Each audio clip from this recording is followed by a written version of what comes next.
Good morning students, this is Bhavna Sinha, your chemistry teacher, and this is the second video for this week.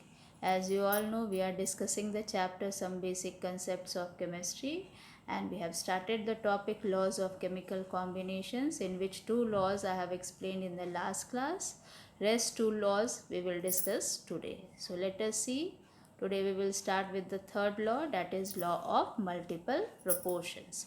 Now what this law states, you can see here, if two elements combine to form two or more compounds, the weight of one of the elements which combines with a fixed weight of the other in these compounds bears simple whole number ratio by weight.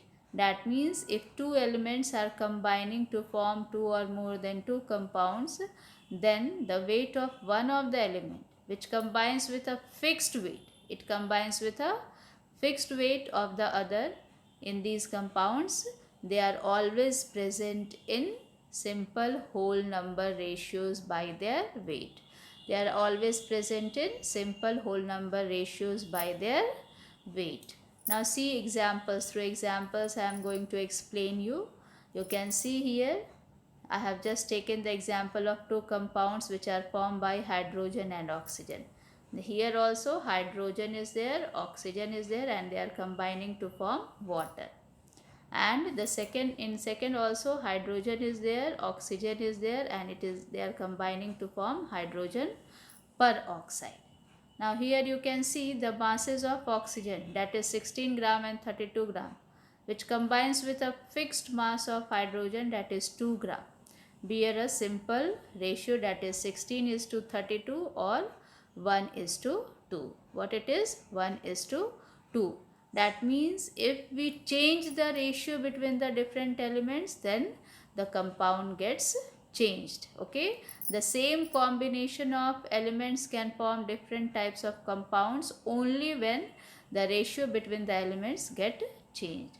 This law is known as law of multiple proportion. This law is known as law of multiple proportion, and here in the example you have seen that hydrogen and oxygen, by changing their ratio, they are forming two different compounds, water and hydrogen peroxide.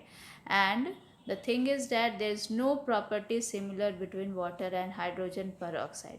In spite of the fact that they are made up of hydrogen and oxygen, the same elements combination is there, but still there is no common property between water and hydrogen peroxide.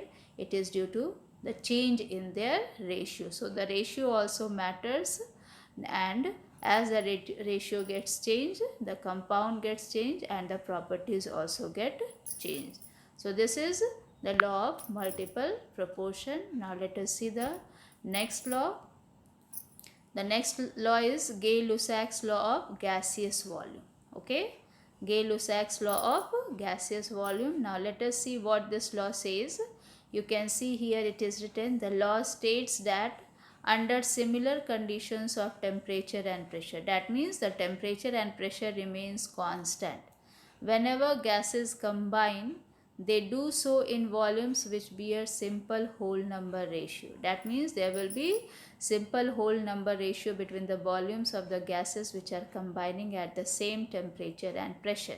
The thing which you have to note here is that the similar conditions of temperature and pressure. Okay, there must be similar conditions of temperature and pressure. Whenever then the gases, when they combine, they are always in simple whole number ratios of their volumes and with each other, and also with the gaseous product. Now I have given some example here to explain this law. The first example is combination between hydrogen and chlorine. You can see here H2 plus Cl2, both are in the gaseous form. One volume of H2 is there, one volume of chlorine is there, and we have got two volumes of hydrogen chloride which is also in the gaseous form. So the ratio becomes 1 is to 1 is to 2. So this is Gay-Lussac's law, and this is only for gaseous volumes. This is only for those reactions in which reactants are also in the gaseous form and products formed are also in the gaseous form. So we can write here one point which is notable point here. Gay-Lussac law, Lussac's law is only for gaseous reactions. Gaseous reactions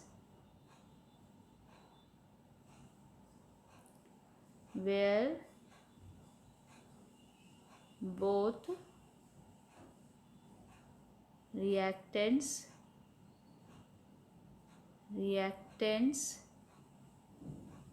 and products are in gas form.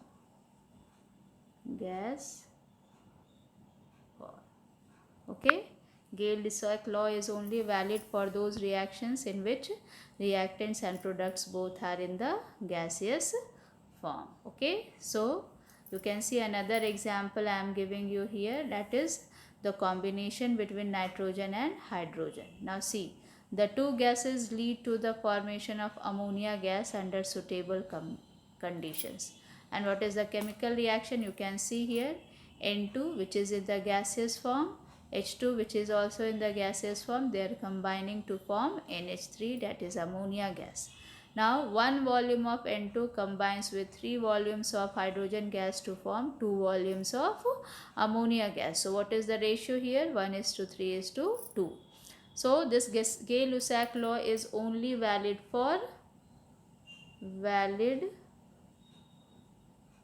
only when reactants and products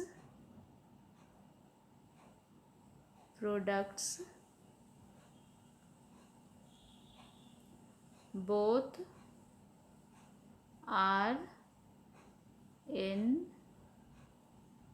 gaseous form. Okay, so this you will always keep in mind, that Gay-Lussac law is only valid when reactants and products both are in gaseous form. Now let us see the next and last law, that is Avogadro's law.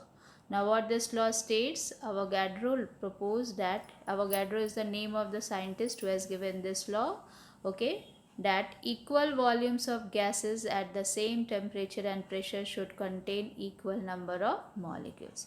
What he has proposed? He has proposed that equal volumes of gases at the same temperature and pressure should contain equal number of molecules. Now you can see here, example is given. If we consider the reaction of hydrogen and oxygen to produce water, we see what 2 volumes of hydrogen combine with 1 volume of oxygen to give 2 volumes of water without leaving any unreacted oxygen. Okay, if we consider the reaction of hydrogen and oxygen, very easy reaction, when H2 combines with O2 to form water. What is the reaction here? I am writing H2, when it combines with O2, it forms H2O. And when you will balance it, here you have to put 1/2 O2. So this is the reaction. Now let us see. 1 volume of hydrogen, okay, 1 volume of hydrogen, 1 volume of hydrogen, 2 volumes, and 1 volume of oxygen. So 2 volumes of hydrogen, they are combining with 1 volume of oxygen. You can see here, 1 volume of hydrogen, 1 volume of hydrogen, together they will be 2 volumes. So 2 volumes of hydrogen, it is combining with 1 volume of oxygen to form 2 volumes of water vapor or water. So this is Avogadro's laws. We have completed all the laws of chemical combination. So rest topics we will discuss in the next class. Thank you, students.